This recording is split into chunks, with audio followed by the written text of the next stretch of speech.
तो दोस्तों आज हम फिर से आपके लिए लेकर आए हैं देश दुनिया की तमाम ताज़ा बड़ी खबरें। सबसे पहली बड़ी खबर में आपको बताएंगे कि हमास और इजराइल की जंग के बीच कोलंबिया से इजराइल को लगा झटका। कोलंबिया के राष्ट्रपति ने इजराइल के राजदूत को कोलंबिया से निकालने का किया ऐलान। कहा, आप कर रहे हो निर्दोष मुसलमानों की हत्या। गाजा पट्टी में घुसना इजराइल की सेना को पड़ा महंगा। हमास के लड़ाकों ने इजरायली टैंकों को कर दिया जमींदोज। मारे गए हजारों इजराइल के सैनिक। रेल और हवाई अड्डे बेचने के बाद केंद्र की मोदी सरकार ने एक और सरकारी कंपनी बेचने का किया ऐलान। तो भड़के लोग बोले, धीरे धीरे देश बेच देंगे मोदी अमित शाह। फिलिस्तीन और गाजा पट्टी शहर को शमशान बनाने के मामले में नेतन्याहू के ऊपर कार्रवाई की उठी मांग। फिलिस्तीन पर हमला करने के मामले में अब नेतन्याहू को होगी जेल। अतीक अहमद के बेटों की रिहाई के जश्न में 7 लोगों को उत्तर प्रदेश पुलिस ने किया गिरफ्तार। पटाखे छोड़ने का है आरोप।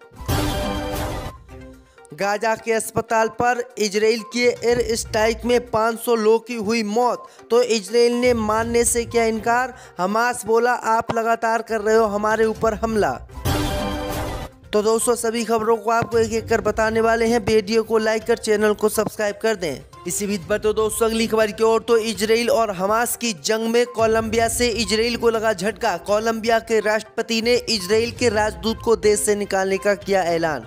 दोस्तों आपको बता दें कि हमास और इजराइल के बीच जारी जंग को लेकर कोलंबिया से इजराइल को आज बड़ा झटका लगा है। दरअसल आपको बता दें कि कोलंबिया के राष्ट्रपति ने फिलिस्तीन के समर्थन में इजराइल के राजदूत को अपने देश से निकालने का ऐलान कर दिया है।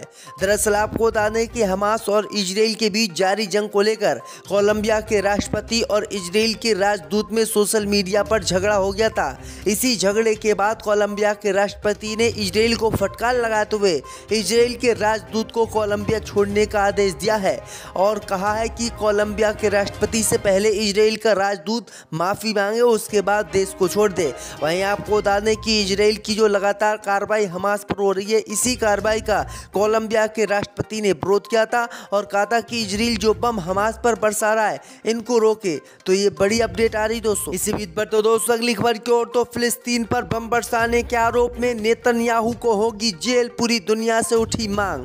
दोस्तों आपको बता दें कि फिलिस्तीन और गाजा पट्टी पर बम बरसाने के आरोप में इजराइल के प्रधानमंत्री नेतन्याहू पर कार्रवाई की मांग दुनिया में उठी है। वहीं आपको बता दें कि नेतन्याहू ने अंतर्राष्ट्रीय कानूनों को ताक पर रखकर फिलिस्तीन और गाजा शहर पर बम बरसाए थे और लोगों की चिंता किए बिना ही उनकी हत्या की थी। अब इसी मामले को लेकर नेतन्याहू फंस गए हैं और नेतन्याहू को अंतर्राष्ट्रीय कानून के तहत जेल होगी और इनको जल्दी गिरफ्तार कर लिया जाएगा।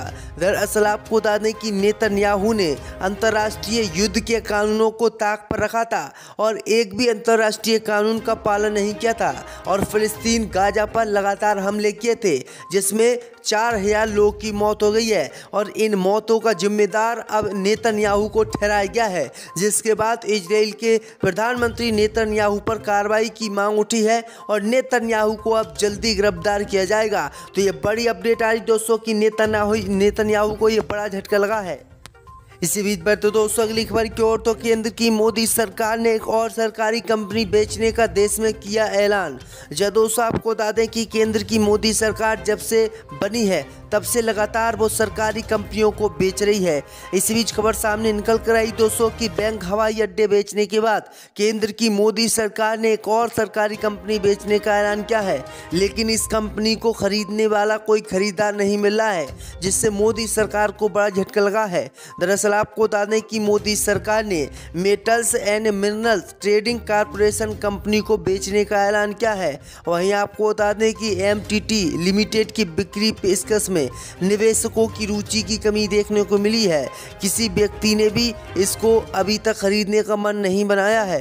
दरअसल आपको बता दें कि केंद्र की मोदी सरकार इसको 90.4 अरब रुपये में बेच रही है। इसी बीच पर तो दोस्तों अगली खबर की ओर तो गाजा में अंदर घुसना इजराइल की सेना को पड़ा महंगा, जमी दोज हुए इजराइल के टैंक, हमास ने कर दिया हमला। दोस्तों आपको बता दें कि गाजा के अंदर इजराइल की सेना को घुसना महंगा पड़ गया। दरअसल आपको बता दें कि हमास के हमले में इजराइल के टैंक जमी दोज हो गए हैं और बुरी तरीके से इजराइल बर्बाद हो गया है। दरअसल आपको बता दें कि गाजा को चारों तरफ से इजराइल की सेना ने घेर लिया था और आज रात इजराइल की सेना जैसे ही गाजा में घुसी वैसे ही हमास के लड़ाकों ने हमला कर दिया, जिसमें इजराइल के कई टैंक खत्म हो गए हैं और जबकि कई सैनिक मारे गए हैं और इजराइल बुरी तरीके से बर्बाद हो गया है। तो ये बड़ी अपडेट आ रही दोस्तों कि गाजा में घुसना इजराइल की सेना को भारी पड़ गया। इसी बीच पर तो दोस्तों अगली खबर की ओर तो अतीक अहमद के बेटों की रिहाई का जश्न मनाने पर 2 व्यक्तियों को पुलिस ने किया गिरफ्तार। दोस्तों आपको बता दें कि अतीक अहमद के दोनों बेटे एहजम और अबाम बाल संरक्षण गृह से रिहा हो गए। इस बीच एक वीडियो सोशल मीडिया पर वायरल हुआ है जिसमें कुछ लोग जश्न मनाते हुए दिख रहे हैं। पुलिस ने वीडियो का संज्ञान लेने के बाद एक्शन लेना शुरू कर दिया। अतीक के बेटों के काफिले में शामिल बाप और बेटे को प्रयागराज की खुलदाबाद थाना पुलिस ने गिरफ्तार किया है। पुलिस ने मुखबिर की सूचना पर अतीक अहमद के चकिया स्थित दफ्तर में देसी बम बिछाए गए पिता अनीस अख्तर उर्फ अनीस कबाड़ी और बेटे मोहम्मद रहमान को गिरफ्तार कर लिया है। पुलिस ने अनीस अख्तर और उसके बेटे मोहम्मद रहमान के कब्जे से 7 देसी बम भी बरामद किए हैं। दरअसल आपको बता दें कि जैसे ही अतीक अहमद के दोनों बेटे जेल से रिहा हुए उसके बाद पूरे प्रयागराज में बम की बारिश हो गई, लोगों ने आतिशबाजी की। इसी मामले में इन 2 लोगों को गिरफ्तार किया गया है। इसी बीच पर तो दोस्तों अगली खबर की ओर तो इजराइल के हमले से गाजा में बिगड़े हालात, 10 लाख लोगों ने छोड़ा घर। दोस्तों आपको बता दें कि इजराइल और हमास के बीच चल रहे युद्ध खतरनाक मोड़ पर जा रहा है। इजराइल के हमले से गाजा में हालात अब बिगड़ने लगे हैं। इस बीच खबर सामने निकल कर आई दोस्तों कि 10 लाख लोगों ने गाजा को छोड़ दिया है और वो गल्फ कंट्रियों की तरफ जा रहे हैं, लेकिन मुस्लिम देशों ने भी उन्हें अपने देश में लेने से इनकार कर दिया है। इस बीच खबर सामने निकल कर आई दोस्तों कि मुस्लिम देशों ने $100 मिलियन की मदद करने का ऐलान कर दिया है।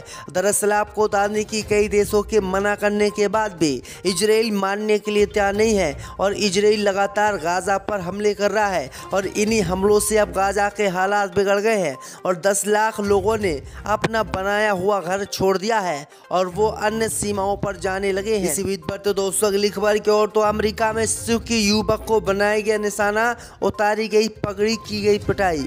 दोस्तों आपको बता दें कि अमेरिका में एक सिख युवक को पगड़ी पहनने की वजह से निशाना बनाया गया है। पुलिस के मुताबिक 19 वर्षीय ये युवक बीते रविवार को न्यूयॉर्क में जा रहा था। न्यूयॉर्क में उस पर यह हमला हुआ और वह क्वींस में शटल बस में बैठकर जा रहा था। तभी कुछ संदिग्ध युवक उसके पास पहुंचे और उससे पगड़ी उतारने के लिए कहा। उन्होंने उससे कहा कि हम इस देश में ये सब पहनते नहीं हैं, इसलिए आपको ये पगड़ी उतारनी होगी। अगर आपको कोलंबिया, न्यूयॉर्क और यहाँ पर रहना होगा तो आपको पगड़ी उतारनी होगी। इसी बीच पर तो दोस्तों अगली खबर की ओर तो हमास ने बढ़ाई इजराइल की टेंशन, वीडियो जारी करके 200 से 250 बंधक अपने पास होने का किया दावा। दोस्तों आपको बता दें कि हमास के लड़ाकों ने आज फिर से इजराइल को एक वीडियो जारी किया है।